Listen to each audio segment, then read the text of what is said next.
Hello guys, তোমরা সবাই কেমন আছো? আশা করছি খুব ভালো আছো। আমি কিন্তু খুব ভালো আছি। দেখো, দুজনে দেবা দেবীতে রেডি হয়ে আমরা চলে যাচ্ছি কোথায়, আমাদের নেমন্তন্ন রয়েছে সেই গৃহপ্রবেশের জন্য। তো সেখানেই যাচ্ছি। তো দেখো, হাতে গিফট নিয়ে নিয়েছি, একটা বুদ্ধদেবের একটা ছবি নিয়েছি, খুবই সুন্দর। তো তোমাদের সাথে ভাবলাম এই মিনি ব্লগটা শেয়ার করি। তো দেখো, যে বোনটার বাড়িতে নেমন্তন্ন সেই বোনটার বাড়িতে আমরা পৌঁছে গেছি।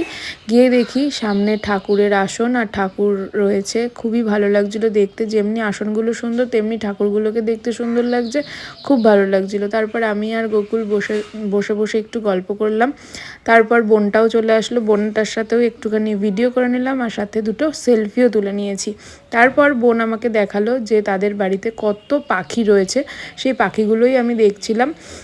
তো দরজা খোলা সাহস নেই, ভাবছিলাম যদি উড়ে চলে আসে, কিন্তু দেখলাম খাঁচার ভেতরে খাঁচা করা।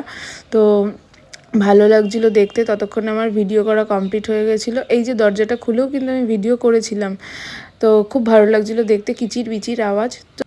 তো এবার লাঞ্চে বসা যাক।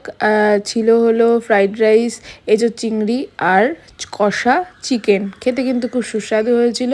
তো চলো, আজকের মতো টাটা বাই বাই। দেখা হচ্ছে নতুন দিনের নতুন একটা ভিডিওর সাথে। ততক্ষণের জন্য ভালো থেকো।